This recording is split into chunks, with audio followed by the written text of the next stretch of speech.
This next one, I need to drink water for this one. So this guy, Abder, is right here, front and center. I met him last year at Invigorate You in Bloomington Normal, okay? I walked up to him, about to talk, and I said, hi, nice to meet you, Kevin Battistoni. He said, nice to meet you. And I said, how long have you been doing irrigation? He goes, this is it. I go, today? He's like, yeah, this is it. I'm like, oh boy. How many employees do you have? None. I'm like, okay, all right, very good. I gotta be honest, I meet a lot of guys like that, right? That they go to get their 16 hours of continued ed or individuals and get into irrigation, and even this franchise, okay? I've seen 4 or 5 different franchise owners from Conserva, so they're a national franchise, that have come into the Chicagoland market that within 12 months dissipated and fizzled out. So I gotta be honest and say that when I met him, even though he had a lot of energy and he just had a good presence to him, I'm like, kill that, I can't. You know what I mean?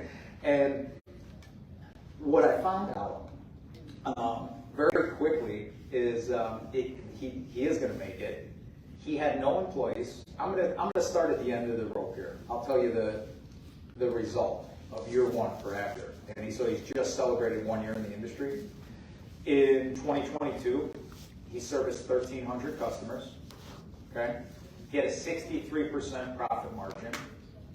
He's cash flow positive in year 1, and he has a 5-star Google review. Okay, he does not know what he cannot do, and those are the type of people I like to hang out with. So his 5 employees in this picture, it's pretty interesting.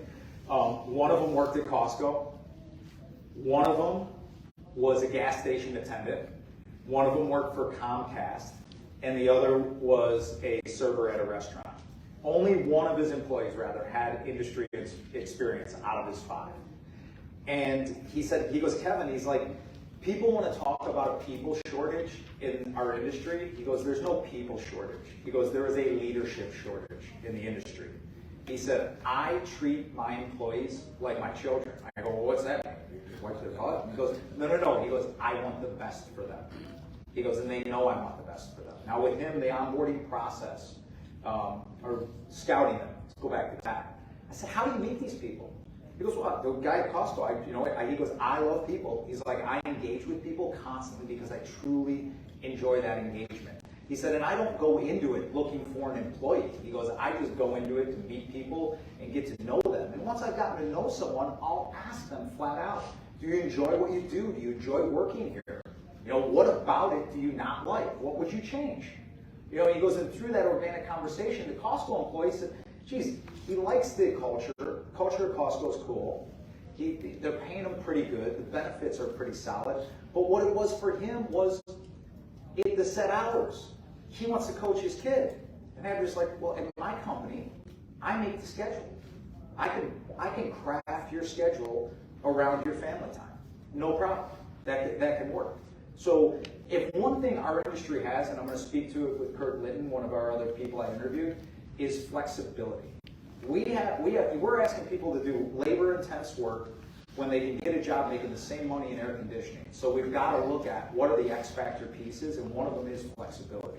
The old school way of saying, geez, every employee wants 80 hours a week, and work them to death.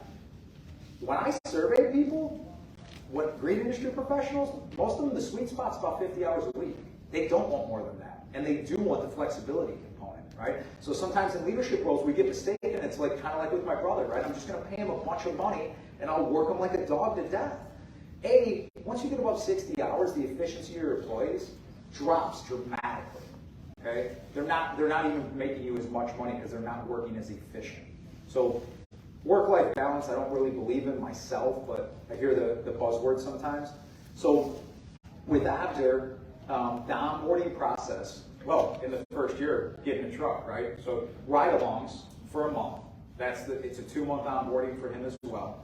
And then what he said, because he was onboarding 4 employees simultaneously, is he goes, I'm their gopher. He said, I long for any opportunity to meet my people in the field on a call. He said, because any opportunity to be with them in the field allows me to deepen my relationship with them and also we learn together the skill of irrigation. So we're learning together and we're deepening the relationship. He said, whenever I can, I'll bring them lunch. I'm their gopher. When I'm on a job site, he goes, I don't take the lead. They're the tech, they're in charge. I go to them, what do you need? What do I have to get from the truck? Where are we at? You know, he's like, I am a servant of my employees.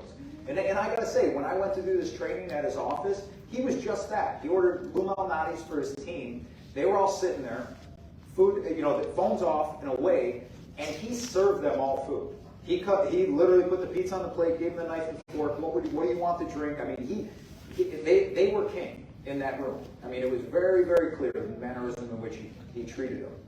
And it was interesting that now he's looking to expand on what he did last year. And I never, like I said, looking back on this guy after 1 year, I did not think he was going to make it a year in business, let alone have a 63% profit margin, 1,300 customer base, and five employees, right? And cash flow positive with a 5-star Google review.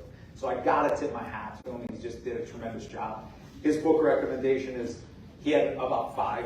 I had to tell him I had just 1. And so he said, well, it's just 1, Developing the Leader Within You. That was the book. His native country, where he comes from, a lot of them migrate to Italy, and I have family in Italy. And the family in Italy always says, like, oh man, it's impossible to find work or get a good job out here. And Andrew goes, we've been used to hearing that all the time. He goes, we go to Italy, we tear it up. You know, he goes, because we're hungry. You know, and we want to succeed. And he has that immigrant mentality. This guy was an investment banker in Manhattan when COVID hit. And he said, Kevin, I realized I was married to my job, and I was neglecting my 2 kids and my wife. So he literally left as an investment banker in Manhattan, moved to Chicago, and he said, I always liked my yard, so I got into irrigation. You know, so I just, pretty cool story. That's a QR code for Hunter University for our online training. In wrap, the recipe for success, leadership. Starts and ends with leadership. Career path with timeline checkpoints, right? Put it down, get your SOPs, compensation and benefits, opportunity for continued education. I'm going to end with a quote from Phil Jackson and then my grandfather. So Phil Jackson said, the goal is to build something people want to be a part of, right? Whether it's a business or a team. Your goal in creating a culture is build something that people want to be a part of. And when they leave there, even if they don't work there anymore, they still are talking about it. And the other one is, you are in 1992 when they were trying to go back to back. The mantra for the team was, you're only a success when you are committing a successful act. If you are a leader, remember that. You got to commit a lot of successful acts and make it a habit on a daily basis to create a good culture. Final. So my dad was the first Battistoni to go to college and graduated from Northern, right? His father, first generation, Italian immigrant, and he said, Pop, I'm going to go to college. He goes, Louis, what do you want to go to college for? He goes, well, I want to be a leader. I want to lead people. And he goes, save your money, Louis. I'll teach you everything you need to know about being a leader in 1 sentence. And now my grandfather was a sergeant in the Army during World War II in the South Pacific, right? Highest level decision making there is. You're dealing with lives, not businesses. And he said, Louis, all you got to do is treat people the way you want them to treat you, right? The golden rule.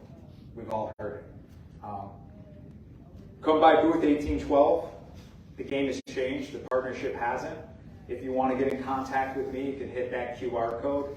But on behalf of myself, Hunter Industries, the family business that I work for, we're in 3rd generation. I want to thank you for your time here today, and I hope you found value in the content, and I hope you'll join us tomorrow morning at 8 a.m. for the State of the Green Industry presentation, which will